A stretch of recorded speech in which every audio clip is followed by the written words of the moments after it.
Another video about karma. This one will knock your socks off. We're taking a deep dive into the shared karma that you have, not just with other people, but with other creatures and the earth itself. You've probably not heard karma described this way before, so check this out.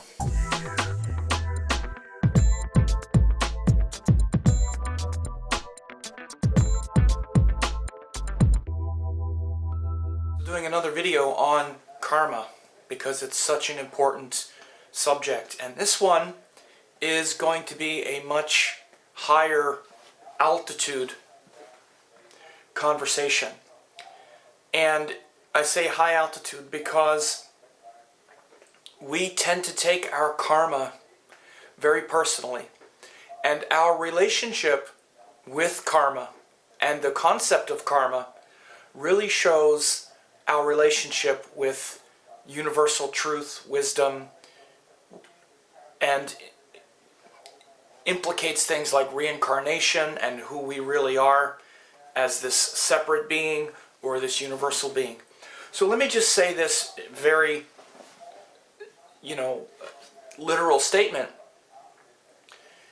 You're not just this physical body, this physical incarnation.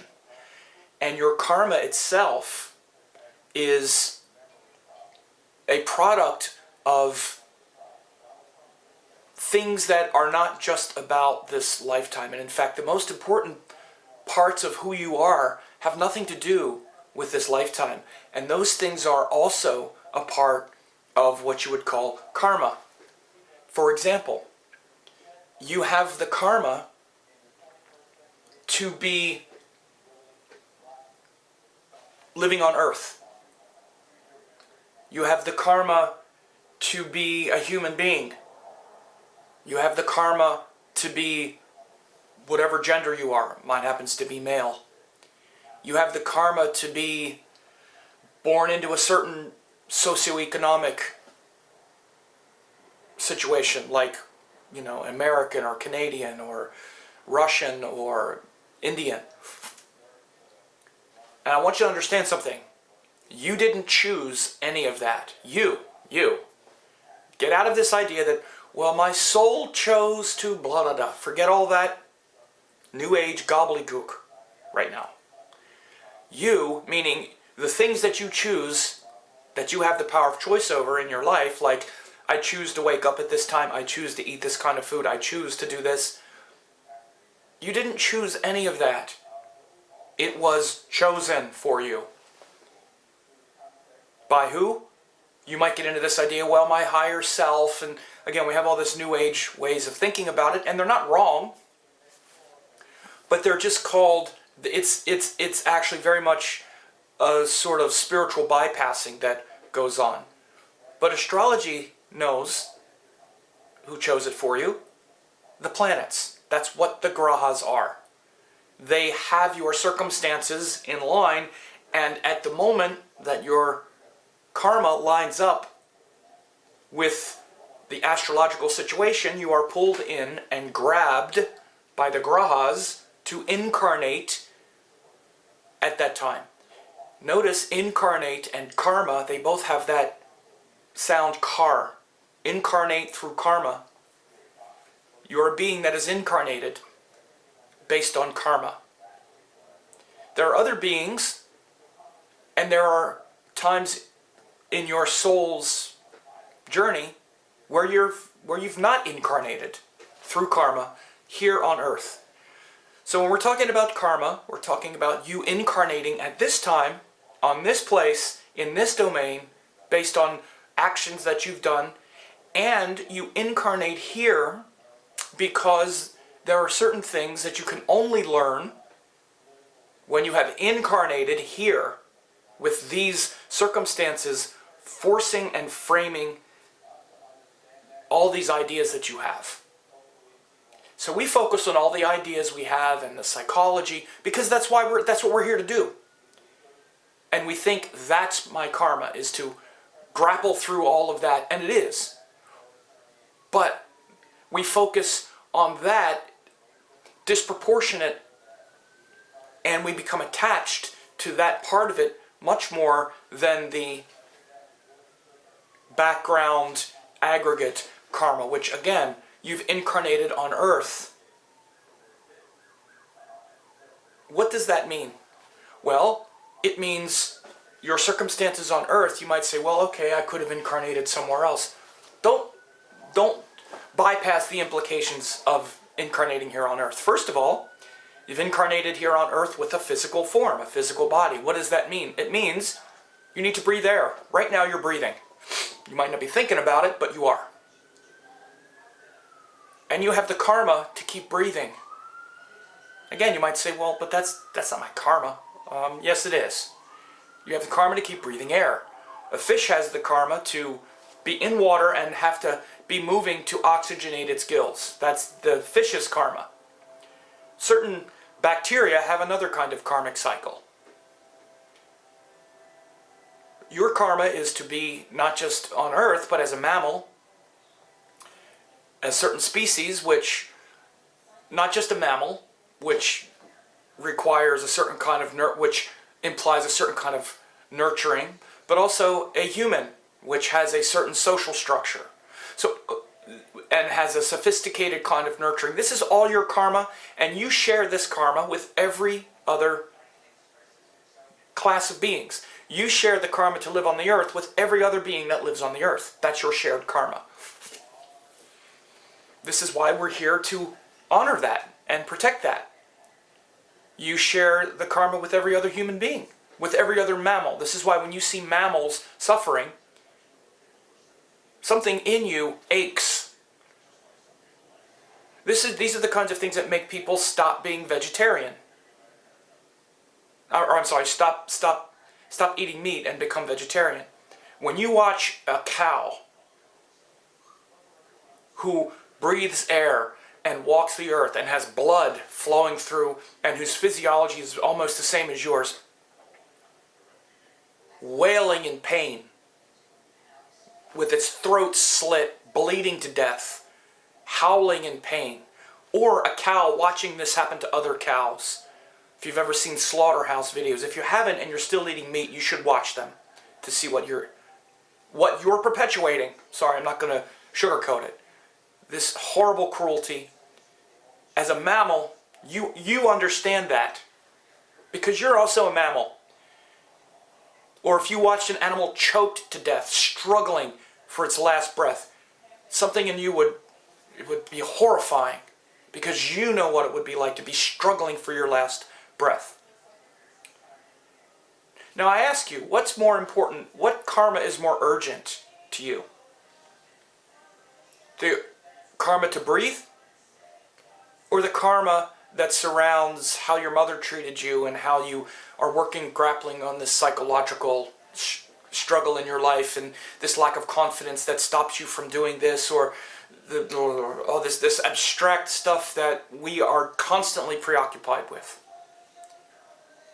What's a more visceral form of karma? The fact that you need to breathe? Because I guarantee you, as soon as you can't breathe, you ain't thinking anything about all that stuff from your childhood. All that psychological stuff, all of that stuff that we strive toward. You're trying to survive and breathe. And you're wondering, why are you talking about this? Because when we start talking about, I'm not just my karma, am I? I'm going to defeat the planets. I'm going to, this remedy to stop this. All of that energy is what compelled you in this lifetime as a being. Most of your karma are things that you never have chosen. Now, all of those things are just taken care of for you so that you can focus on what you're here to actually learn and to evolve, which are the other things I'm talking about. And I'm not minimizing all of the psychological things that we're working through and the things we're trying to evolve. That's all within the schema. And in many ways, that's actually the reason that we've incarnated.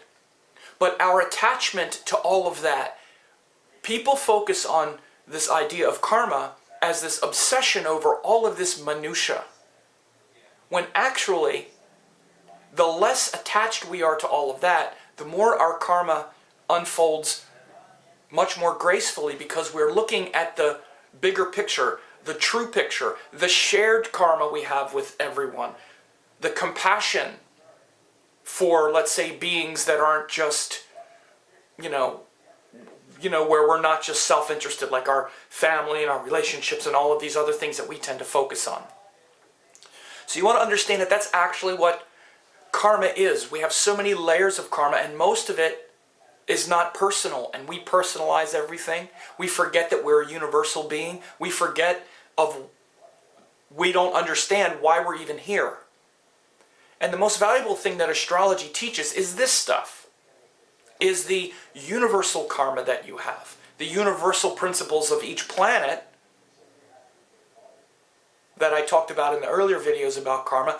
Those are the things that your soul is trying to unwind.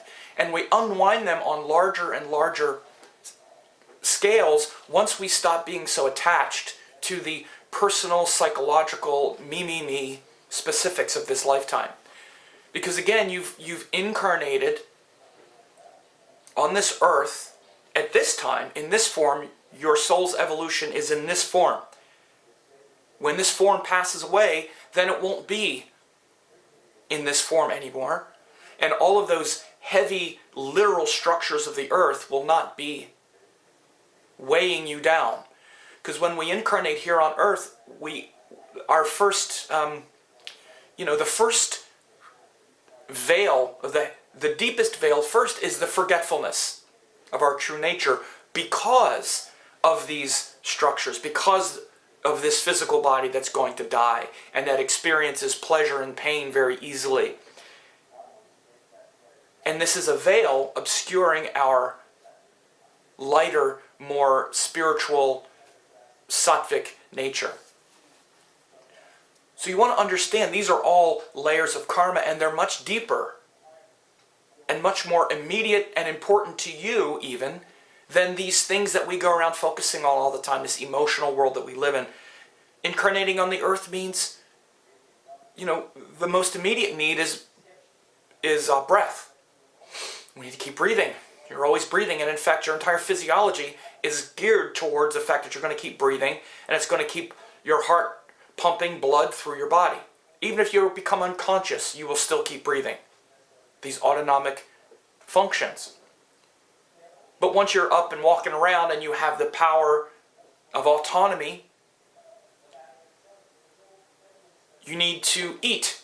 How much of your life revolves around the fact that you need to eat? You might say, well, of course I need to eat. No. You don't live somewhere in the woods, 1,000 miles away from a food source. It's not a coincidence that you live somewhere near where you can get food. It sounds crazy and simple, but it's not. How much would all of these psychological, emotional struggles matter to you if you were starving to death? Not much. You would do anything for food or water. You need to drink water, even more than food. This is also your karma. And you want to understand, these deep physiological needs force everything that's more subtle. These are this need to survive and to then be attached to the mechanics of your survival and all of that are the most important qualities of karma, because they force everything else to a point of urgency. The reason you have this complicated dynamic, like with your family, for example, let's say like your parents, was because you depended on them for your survival. And so the struggle with them was also the struggle with, needing to work within that situation so that you as an animal could continue to survive in spite of how they defined you and all of those things. And it continues now. You can't just do what you want to do. Let's say even with your work. Otherwise everybody would just do what they want to do. But you need to survive. You need to keep getting a paycheck so you can what? Eat and fill your face. So again, these deep survival structures force everything to this sort of urgency. Again, you have a shared humanity, not just as a mammal, but as a human.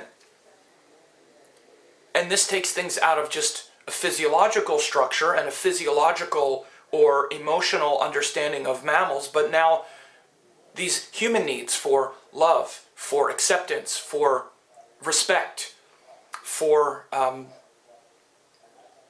those qualities of humanity that you share with other sentient beings. Well, sentient beings are also mammals, but thinking beings who want to express a higher creativity and forms of worship and all of that. You share that. You understand the human struggle. And you share that need to understand and have compassion for the human struggle with every other human being.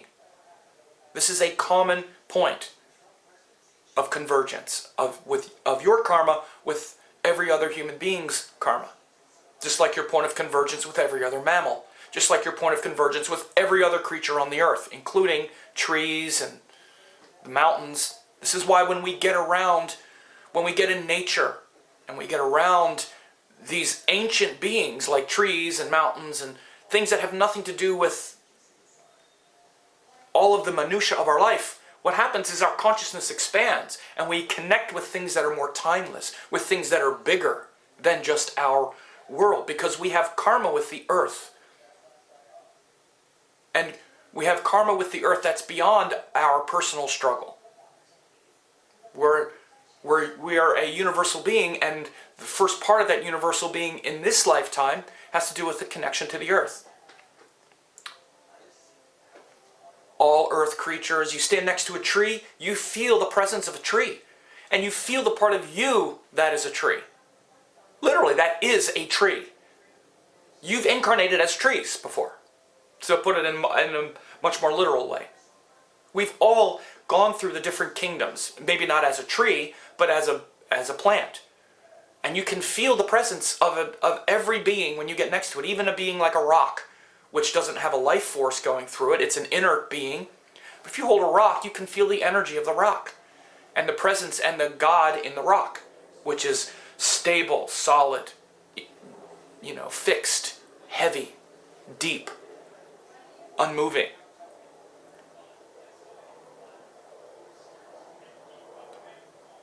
So, again, our karma, these are the most important parts of your karma. These things are who you really are on a much deeper level. And instead, when we say my karma, I can fix it, I can change it, I can do this right. Well, yes and no. There are things you're not going to change. Go ahead and change the fact that you've incarnated on earth, that you need to breathe, that you need to eat, that you're a human being. Go ahead and change the fact that you have all of these things I'm saying. That you have a natural compassion and empathy for animals. That you have a natural understanding of your relationship with all of culture and all of humanity. Go ahead and change it. Go ahead and say, I'm not going to let that hold me back. Again, why would you want to change it? But we all want to change this. Wouldn't you like to not have compassion? Wouldn't you like to not want to engage and be connected with people? Wouldn't you like to just be able to write off everything you hate, everyone you don't like? Wouldn't you like to do that? But you can't. Because it's not your karma to do that. Your karma is to aspire to the highest qualities of humanity, which is to have tolerance and love and compassion and patience and empathy. You can't change that. And you don't want to change it. At times you get into an inner conflict. And again, much of it goes back to these survival structures because you were growing up and you had an inner conflict with those people who were trying to nurture you, who you needed for your survival, but yet they hurt you in ways maybe they didn't intend. And you understand that as well. That they were just doing their best, because sometimes when you do your best, you unintentionally hurt people. But because the same people that you wanted or that you needed to protect you also unintentionally hurt you or intentionally hurt you at times. You're in this conundrum that you can't escape. This is the subtlety and the nuance of your individual karma that is expressed in the birth chart. The part of the karma that we obsess over, that astrologers obsess over, and our clients obsess over, is this level, which is the least important. And I say least important because, frankly, it is. The most important part of your karma is the shared part, at least as it refers to your salvation.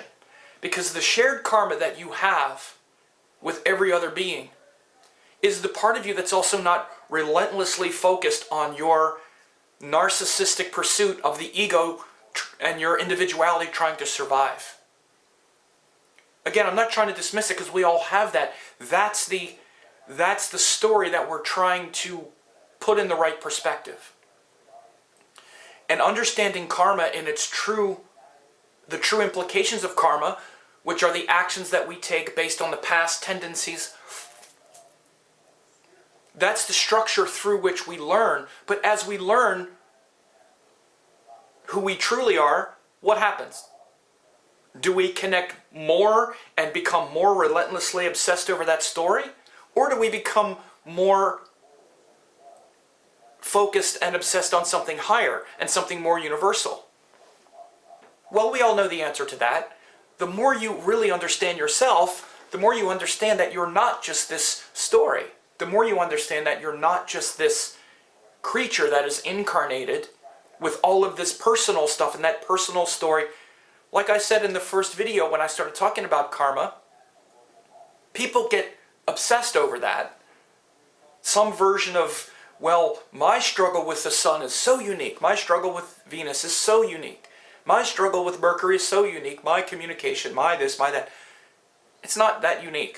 Trust me, you're not that unique. And you're totally unique. You're a snowflake that's totally unique. And you're one of infinite snowflakes that have incarnated in order to melt and return to the cosmic ocean. So even though the appearance and the form is completely unique, the substratum, it's still frozen water, and that's what you are. And by the way, this is an ancient metaphor that goes back into the Upanishads. That you can make infinite gold ornaments. You know, you can take, gold or clay and manipulate it in any shape you want, but underneath it all, it's just, once you melt it down, it all just returns to its natural state. And your natural state is the Paramatman, is the Supreme Self. But what happens here on Earth, what happens is when you incarnate, which means here, we'll say incarnate on Earth, your incarnation on Earth, Lord Vishnu is incarnated or emanated. He's not incarnated, but he's come forth as the 9 planets to bestow on the living beings the fruits of their karmas. He is Janardhan, which is the one who is to take us beyond the illusion of birth. You have this illusion that you were actually born. You weren't born.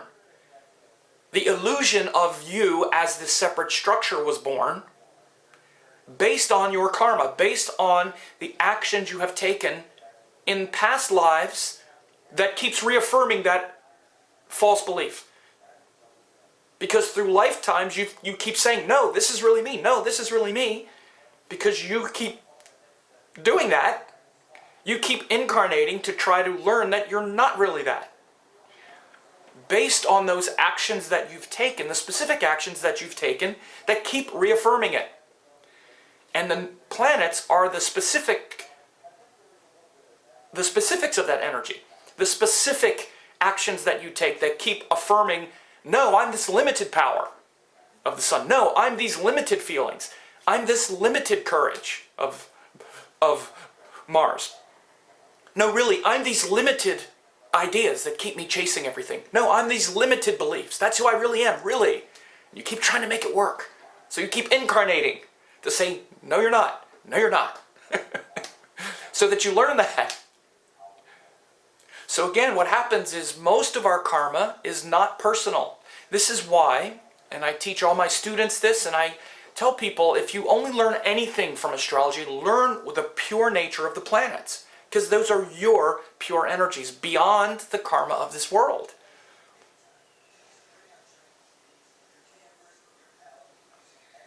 So we focus on the specifics of me and my ego and my emotions and my family and why do I think this and I want that. There's nothing wrong with that. That's what you're here to do. It is. You're here to do that. You're here to evolve that. But, and it's a big but, it's also why it's called Maya or illusion. And you want to understand this concept of Maya or illusion. It's often said, well, that's not real, that's not real. All right, if it's not real, then let me punch you in the face and tell me how unreal that is. Now, actually, if you've ever seen an enlightened being, you could punch them in the face, and they wouldn't, it's not like they wouldn't mind, but that's not the way to look at it. It's not that it isn't real. It is real. This is really happening on this level. You have incarnated here in this world of time, and in this real sense, if I cut, blood will flow, and if I'm not careful, enough blood will flow out that this physical body would die. And again, because on a deep physiological level, my karma in this lifetime is to breathe air and have blood flow, and need to eat, and need to sleep, and need to do all of these things. So that is real, but the illusion is that's not the only thing that's real. So Maya, and people who don't get it, who don't understand karma, and they don't understand Maya, will make these statements that don't make sense. Well, it's not real, just forget about it. You can't forget about it. Your karma is to address it. But it's not the only thing that's real, and it's not the supreme reality. There are different levels of reality. There's the mundane reality, and again, mundane means our life on earth, to maintain our physiology. Enlightened beings also have to eat, they have to sleep, they have to get up, because they're living on earth where this structure of this physical body is their vahana, it's their vehicle in this lifetime. And they don't have to stay in it, but they choose to stay in it so that they can interact on this level. But they understand that this is not the supreme reality. The supreme reality is that which is beyond. And so this illusion, this Maya, is we are attached to the illusion. One of the great examples in this lifetime, the examples they didn't have this example in the ancient text because they didn't have movies yet, they didn't have films. But now, especially that we have a film, or like a TV show or something, it's a very good allegory and story to say that literally, to your soul, to your true soul, to who you truly are beyond this earth, this whole lifetime is like a film being projected on a screen, on the screen of consciousness. That is literally what's happening. What happens is when your soul leaves the body, it then recognizes and like, oh, okay, that's what that was. We incarnate and we forget. Forgetfulness, sleep, avidya. You've forgotten that that's actually who you are. And we're here to awaken from that sleep. But it's as if we're watching a film and we've forgotten that we're watching the film. Imagine if you went to a movie and you forgot you were watching the movie and you actually thought you were in the, like that you were actually the protagonist. Let's say you went to watch the movie, you know, Romeo and Juliet or something. I don't know. I'm terrible with movies. I can't think of any movies.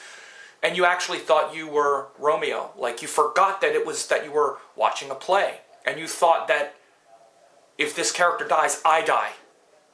My whole life and who I am is contingent upon this story working out. And if this character dies, I die. How much would you be able to enjoy that film. Especially if you don't know how it's going to turn out. How much stress would it be? Well, it would be a nightmare. But we don't have that illusion when we go to a movie. We know it's a movie. We pay the ticket, we go, we sit down and we watch it on the screen, and we don't forget ourselves. We remember that we're sitting in a chair and it's happening out there and we're watching it. But that's not what we're doing in our life. We have forgotten that we're the observer. We have forgotten that our soul is the witnessing consciousness. This is the truth. You are not this body. You are not these actions. That's not who you are. And what we are to do is to remember ourselves. And when we do that, it's as if this whole world is a play. But because we've lost the observer in the action and we're attached to the story unfolding and we don't know how it's going to turn out, we're constantly stressed. It's like we've gone to the movie and we've forgotten that we're the observer. And I should say, this is the Bhagavad Gita. I was thinking of the Upanishads and different examples of the soul. But the Bhagavad Gita is basically this. There wasn't movies back then, but there were stories, epic stories, and the Bhagavad Gita is a great story of the battle of Arjuna, the warrior, who is totally identified with his separate self. And Krishna, God says, your problem is not that you have to kill these people. Your problem is you think this is really you. This is just a play. Everybody has their role to play. Just like you put on clothes at the beginning of the day and take them off at the end, so does the soul take on a body, go through its action or karma, and then at the end of that lifetime takes off that body and then takes on another one. You are not this body. You are not the one who is killing anything. I'm doing it all. This great battle, this whole big thing you've built up in your mind that, well, and if you read the Mahabharata, it's this completely twisted story of loyalties. It's an incredible story, and Arjuna, at that point where he's got to get on the battlefield, is in a horrific crisis. He has to go kill everyone he loves because they've destroyed the kingdom and they're innocent. They're just following their duty, and he's following his duty, and behind it are the corrupt system and politicians and all of that. It's not so unlike what we're doing in this world now. We look at the political situations and the fighting that we get into over ideas. It's the same. We all feel like we all understand that we're all kind of pawns in a bigger scheme, but we don't really understand who's pulling all the levers. This is nothing new.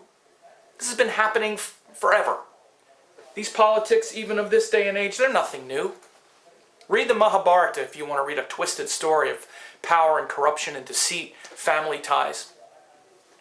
But Krishna says, your dilemma is not any of these things. Yeah, I know the story. Same old story. But your problem is you don't know the self. The problem is you think you're the one who is killing people. You think, and it's not you. You are the imperishable soul. It's actually me. And you're an instrument in my hands. And your dharma is to kill them. But realize, you're not killing anyone. The imperishable soul cannot be burned or wetted or burned or destroyed in any way. So kill them. And Lord Krishna tells Arjuna to go kill all these people. And now this story has been could be misunderstood. Why is God telling Arjuna to go kill all these people just because of some political thing? Shouldn't God be compassionate? Again, when we don't understand Sanatana Dharma, it can be very twisted, and many people don't. And so they get hooked into this idea because, again, we've lost sight of the fact that we're not just this body in this lifetime. And so when they start talking about karma or asking, they're like, well, but what about the little baby who incarnated and was abused? They didn't do anything to deserve it. And what about people who always punish others or who are mean? It's their karma to come back and be punished, or why? I didn't do anything to deserve this. And we take it all personally. None of it is personal. Most of your karma, as I said, have to do with things that are much larger, much more universal. We focus on the minutiae and we've lost ourselves in the drama. And it's hard to not lose ourselves because of those things I said. Because you need to breathe. Because your physical body is so heavy and you're so identified with it. That is your karma, is to incarnate with a physical body that you are very attached to, that feels pleasure and pain very easily. To have to interact with all these other people who you have this totally confusing relationship with. You want to love everyone because you have this shared karma that underneath it all, we're all beautiful, loving people, but yet you have these ideas and we're trying to work through all of these conflicts, inner conflicts, and trying to evolve consciousness to that thing that is light and that is not identified and attached. And so we wind up focusing on those things, and it's literally like the tip of the iceberg. So the way to really understand and unfold karma on the deepest level, I always tell people, is stop taking it so personally.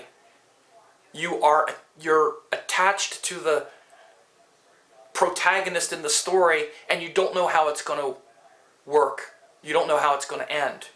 It's like getting on a roller coaster or a ride at an amusement park, and you're not sure if the ride's actually safe, if it's going to fly off the tracks or anything. You're in a story and you don't know how it's going to end. And you think you're the character rather than that you're watching it. So the illusion is that you think it's really you. And so when we can have that kind of discrimination and self-remembrance, this is why everything is about presence. As I said in the first videos on karma, the actions are simply the truth of how much progress we have made. We have a lot of ideas about it, but what do we actually do? That's the truest measure of any level of growth or progress, is what are we doing? We have a lot of ideas about relationships and people and all, but what do we do? Those actions come back to us over and over again, and then we're presented every moment with a new moment. It's completely open, and it's 100% within your power and level of consciousness and awareness to act with total congruence with your soul nature. So again, you want to understand this karma has zero impact on the present moment, except for that it has framed it. It has shaped this moment, but every moment there's pure consciousness that is not dependent upon any outer circumstance. Just like in the Bhagavad Gita. Krishna tells Arjuna, none of this whole backstory has no impact, literally, on your soul. You can be completely at peace in any circumstance if you know the nature of self. And so this whole idea that we're going to rise above our karma, or we are externally focused, trying to fix outer situations that we don't like, and we see that as, or sometimes people see that as the point of astrology, is to get you to be able to fix and destroy bad stuff to get good stuff. This is why you hear me talk about this all the time, or at least quite a lot, where I'm like, that's not what's going on. The most important part of astrology is to understand this higher wisdom and these higher qualities of your consciousness. Because every moment is going to arrive, because your life is always going to arrive as in a series of moments that are eternal. That isn't touched by karma in the sense of forcing you into any kind of position. Your soul is always free in that karmic, in that point of that sort of nexus between what's happened in the past and what's going to happen in the future. That's the present. The impact of karma on that present moment is that it has framed and shaped that present moment. The present moment you're experiencing right now is the aggregate of everything your soul has done for eternity. That's simple. And the next moment is going to be based on how you take all of that and act on it. All of that leads up to this moment, and then you have to still act, and then the actions that you're going to take in every moment is going to then start framing the next part of your life. There will come a point in your soul's evolution where everything you've ever done is going to lead to the point where you actually become truly liberated and truly experience the wisdom of the self. That will happen. But before that happens, usually you need to take other actions to prepare the ground for that. You don't go from being totally attached and stimulated and losing yourself in the story to being liberated. You don't have that jump. And usually when you have these kind of, quote, jumps or breakthroughs, they're very unsettling. You can have a moment of awareness where suddenly, like, especially like a sort of Kundalini experience or whatever, when people talk about that, this is what they mean. They've gone from maybe a very deep level of ignorance to all of a sudden this flash of like, bam! And in fact, we all experience some version of that. Because the first glimpse of your true nature is like when Krishna shows Arjuna his true nature. It's a shock. So every spiritual path begins with this shocking look into your true nature. But that's just the beginning. After that, you need to do spiritual practices. That should compel you to take different actions, which is karma, to start to prepare your mind and consciousness for its higher and highest state of evolution. Which means then you start taking actions that are based on true wisdom, rather than based on being stimulated and attached to the story.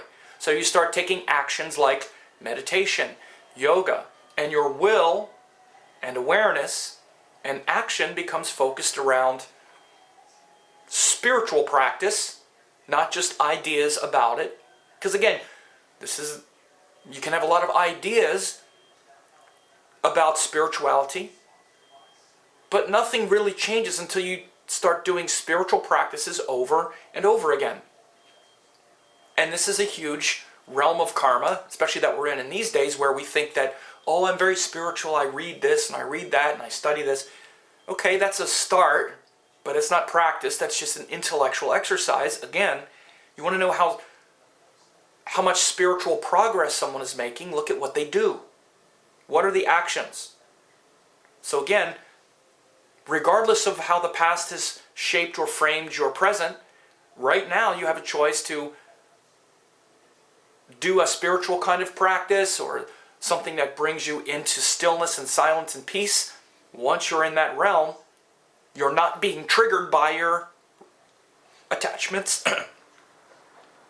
You're connecting to the universal dimension that is beyond the heavy veiling influences of karma in this world. So until we're doing that, we're being obscured by the heaviness of our karma and those veiling influences. This is why I said most of your karma, the things that influence you the most, aren't even all of these psychological things. It's these other things This is why, in order to really unravel consciousness in the highest dimensions, you need to reconnect with those things that are very primal. Again, once you become present, what do you become present to? Your history, your psychology, this complicated story? No. You become present to what? Your breath. You start to notice your physiology. Because your physical body and your breath and your blood flow and these things are always present. So when you want to really connect with the present moment, you have to go back into those primal levels of karma, that karma with the earth, that thing that really compelled you to incarnate, and connect with you, with your body as the earth. And just like the earth breathes in and out, day and night, and these rhythms of nature, so too does your body. So again, when you get out of the complicated story that you're attached to, that you're worried about, the protagonist in the film who's afraid he's going to die and he doesn't know how it's going to end, you reconnect with the deeper, eternal quality of karma, which is not of this earth.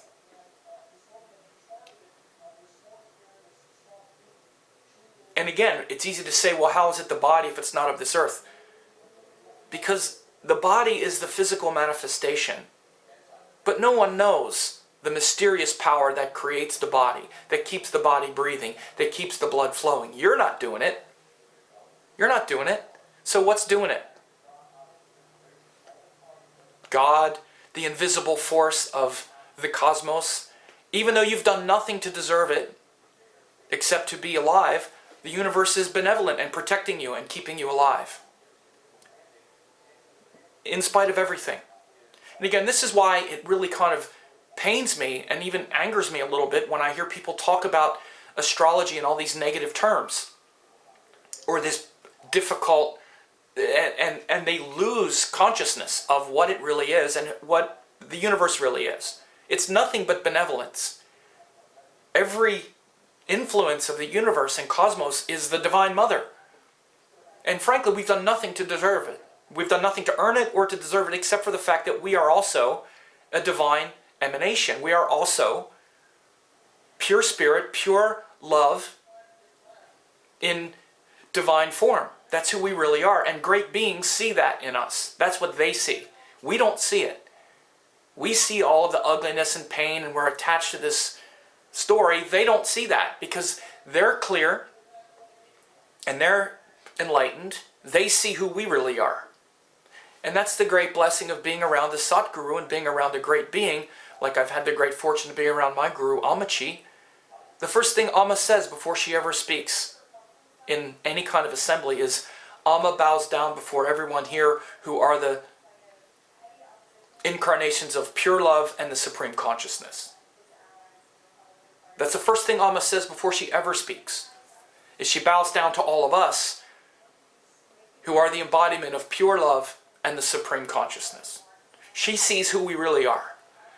That's why Amma, for example, will sit and hug people for 24 hours straight. She's not hugging because she's trying to be nice. She's giving darshan. She's giving us, letting us see the face of God in action and performing this superhuman feat. 65-year-old woman, diabetic, who can sit for 24 hours straight hugging thousands and thousands of people without going to the bathroom or going to sleep, for example. Because she sees who we really are. And they feel bad for us because they know, look, you're God, just like I am, but you're attached to this sad little story. Swami Sivananda, another great yoga master, said, don't roar or don't bleat like a lamb, oh my karma, roar like a lion of Vedanta. This is what Swami Sivananda says. Don't bleat like a lamb, oh my karma, roar like a lion of Vedanta. Swami Sivananda was great with saying, you're not this little pathetic creature and the universe isn't against you or anything like that. Learn the truth. Evolve. Another thing he said is, don't die here like a worm.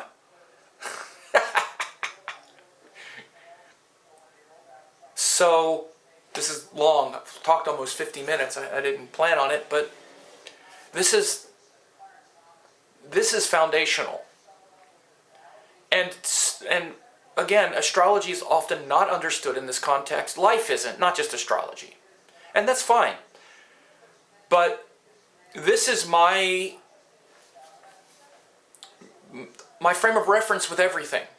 Because before I started astrology, I started doing Vedic astrology end of 2000, 2001. That's when I started really studying it. But I started doing meditation and spiritual practices in 1983, almost 20 years before. So when I started studying Vedic astrology, it was on top of almost 20 years of meditation, yoga, spiritual practice. Inconsistent, but relatively consistent throughout that time. And so when I started studying Vedic astrology, all of these, not just experiences, but understandings and breakthroughs with Indian Sanatana Dharma and Indian practices were placed on top of it. So there was no, and there shouldn't be any expectation or fear in you that any astrological force or force of nature is against you or conspiring against you or to punish you. Nothing is punishing you. It is nothing but the Divine Mother. And I don't even mean the mother, even when we think about mother, mother is a strange concept because we have mothers and our mothers were human beings and they were flawed. And sometimes they were benevolent, sometimes they weren't. Sometimes they were actually wrathful. You want to understand that in the Eastern sense, God does not have this duality. Again, the Western God, we even tend to think of Eastern and Western as very different. We think of a Western God as punishments and rewards. Do this and you go to heaven. Do this and you go to hell. Carrots and sticks. Good, bad. We get hooked into this whole duality. That is not the Eastern sense of God. It is all benevolent. And there is no punishment. The punishment is our own ignorance. Just like I explained. And this is in all the texts. See, this is what I mean. When I read the Upanishads and the Gita and all of these spiritual stories for decades before I ever did it or thought about doing Vedic astrology. And understood this difference. This is what I'm saying. So by the time I started doing Vedic astrology, I was never thinking, well, Saturn is a malefic. It's one of the bad ones punishing you. No. That's not the Eastern way. So get out of thinking that. And again, there are a lot of Indians who are Western now who also bring this judgment and this duality into it. Just like I said, if you have so tragically misunderstood your life, that you are like someone attached to the movie and the drama, and you have so misunderstood yourself in that regard, how could any external force really be the source of your punishment? Wouldn't that in itself supersede and override any external punishment? And ask yourself, does that describe your plight very well? Are you really like a person who has totally forgotten his true nature and instead are like someone attached to a character in a movie and you're not sure how it's going to play out? I would say you are. And in fact, again, the greatest illustration of this is what the Bhagavad Gita is about. Arjuna is in the same dilemma. So this isn't a new example or story. And the Bhagavad Gita is purely about karma and dharma. And that when we take action in accordance with dharma and truth, which means the truth of who we really are, we're not stressed and confused and worried. Even if we have to go kill everybody we know and love, which is what Arjuna had to do. And Krishna is telling him, look, I know this is a tough situation, and I understand why this is so hard for you and why you don't want to do it. But I got to tell you, your problem is not really the situation. The problem is you don't know who you truly are. You're like someone who is attached to his role in a movie. And your role in this movie, Arjuna, is to go kill everyone you love, your family members and everyone you love, and not have it bother you. That's what Arjuna had to do. Our life is a little bit easier than that. And this is why the Bhagavad Gita is the way it is.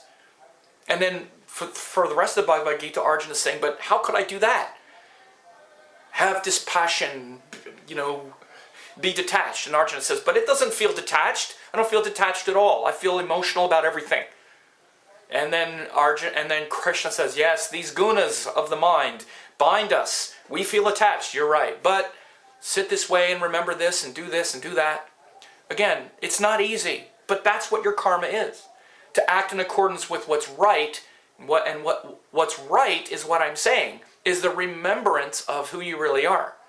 Rather than the person in the story who thinks this is really me, and when this dies, I die. Oh my God, isn't it any wonder we're so stressed out? And plus we also realize it's like literally like a film. Like at any moment someone might just turn the projector off.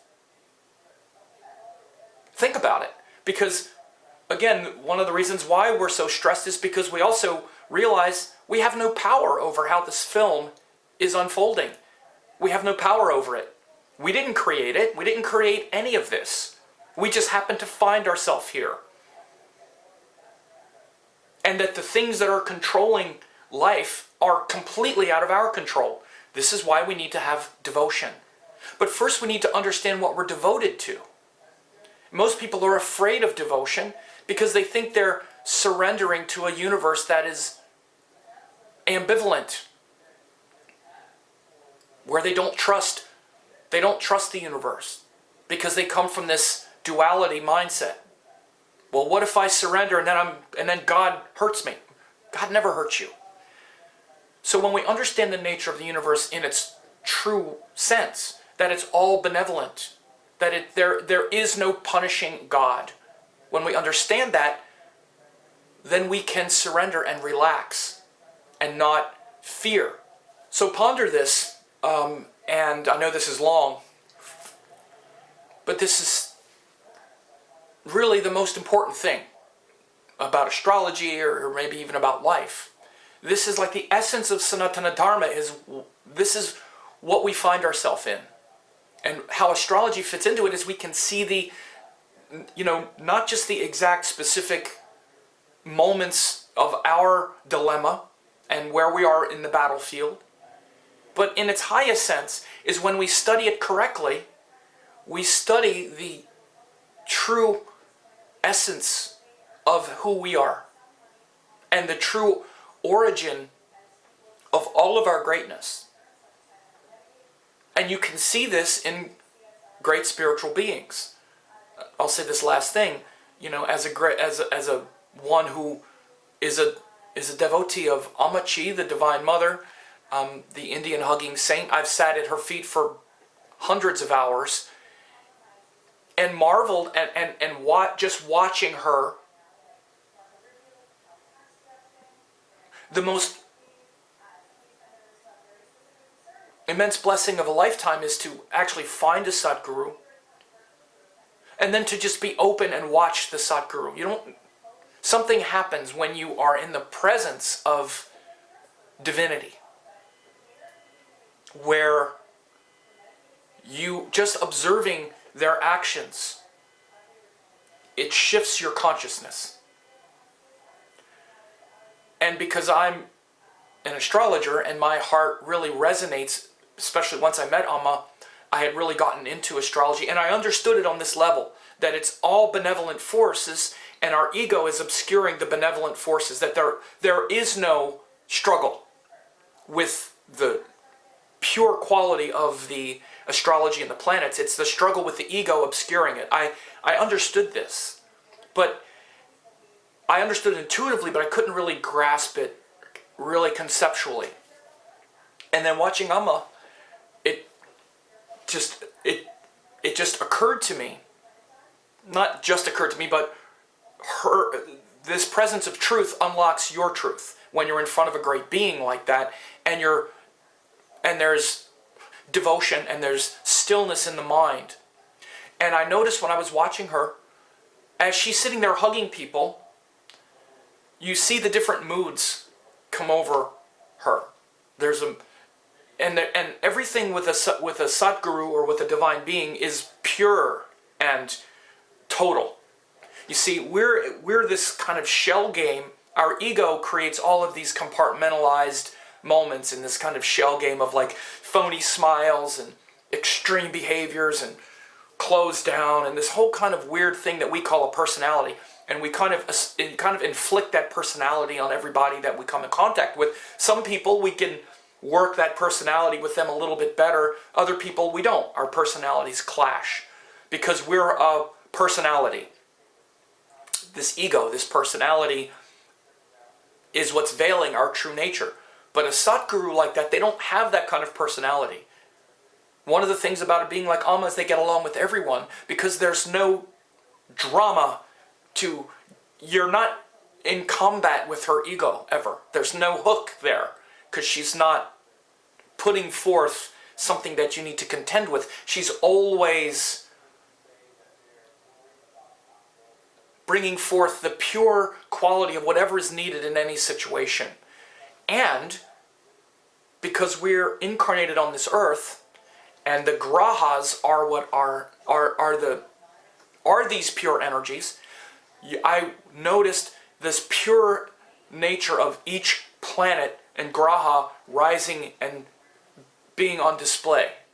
One person would come and you would see the moon in its pure form, not the moon where there's weird stuff going on, but like pure love, pure total compassion. And then the next person would come and it's more Mercury, because this person needs some Mercury. So you see total fun and lightness and some sort of discussion or conversation. And then the next you see Mars. Someone would come up and you would see this intensity. These beings are intense. Everything is pure, but it's not the anger of Mars to burn. It's the penetrating insight.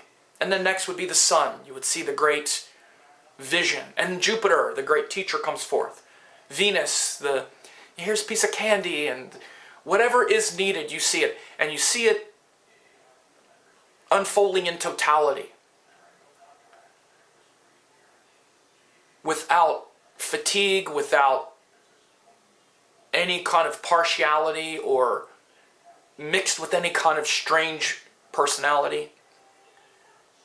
And it showed me this quality, that this is what we're all trying to bring forth. Where each one of the planets is a pure force of the universe. Just like it says in Parashara, Lord Vishnu has come forth as the 9 planets. They're all the pure energies of Lord Vishnu, of God, on this level. We've all incarnated on this earth with, taking these actions, and those qualities of consciousness and wisdom are shown by the planets. And in their purest form, they're these beings of light and wisdom. Not just they are, we are, as us. And you see a divine being like Amma who is in the body for us to observe and to serve and to show us the face of divinity. What you see specifically is those qualities of the planets in their purest form. Pure Saturn, pure Mars, pure Sun, pure Mercury. And that's our destiny as we become enlightened. Once we become enlightened, you see all of the rough edges become smoothed over. And instead of Saturn being punishment and it's not. It's just like steady. Instead of Mars being fighting, it's fearlessness. You know, Amma is fearless. Amma sits there and hugs 20,000 people sometimes in one sitting. 15, 20,000 people. Nobody's being, I mean, they sort of check people for knives and stuff, but there's been people who've tried to kill her and all kinds of stuff. She is not gonna, she is fearless. You sit there and hug 20,000 strangers, or even 1,000 strangers.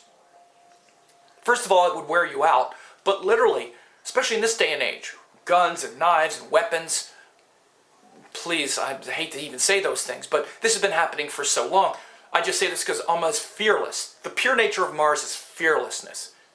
Not fighting and arguing. Fearlessness. Not going to be deterred by anything.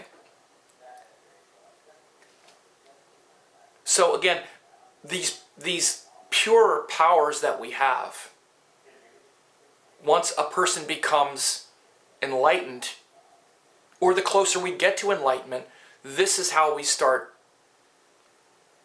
to behave. It's not this infliction of these energies that come out in a sort of spastic, these kind of spasms of things that come out, Jupiter comes out and suddenly we're like preaching to everybody. No, it's this understanding. It's everything is integrated.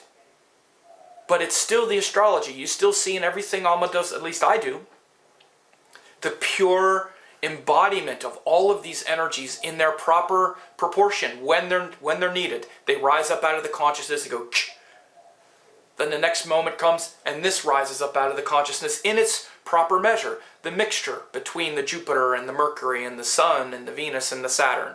They arise in the consciousness in a balanced, harmonious way because the being is established in themselves, their true self. And the energies of consciousness and the levers of power that run this world are the planets. So when people try to take karma outside of astrology and be like, well, you're not your astrology, this is not true. Because what's in control of this world is Lord Vishnu as the planets. It's like saying, oh, forget God. When you understand it correctly, you understand that no matter what you're doing, it's some version of the planets in your mind and consciousness. And they're either coming out in a balanced, harmonious, loving way, or they're coming out filtered through the ego with all of these shadow games and personality and ego, which is what we do. So when looking at someone's chart, I'm looking at their personality, their ego, their attractions and aversions and excesses and things they're trying to hide. You see, a divine being is not doing all of that. They're balanced, but when they need to interact in the world, they're still interacting through those energies of the planets, and that's what we are aspiring to do. What you're aspiring to do is to have all of those planetary energies mixed in you in the proper measure, but you're established in the self. And so when situations arise, rather than being triggered by your karmic impulses and reactions, what happens is this energy comes up and is responding appropriately.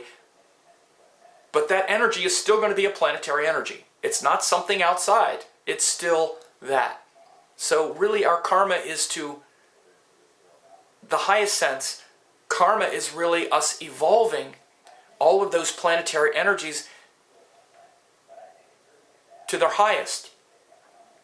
And probably the biggest structure that obscures this higher evolution is this attachment to the limited self, which is also, again, a failure to really understand the true power of karma, which shows these energies that are much bigger and that pulled us into this incarnation. And what we need to do is to have detachment and understand that all of these things that are much bigger than us are making all of this happen. And we can just relax and trust and not lose ourselves in the drama.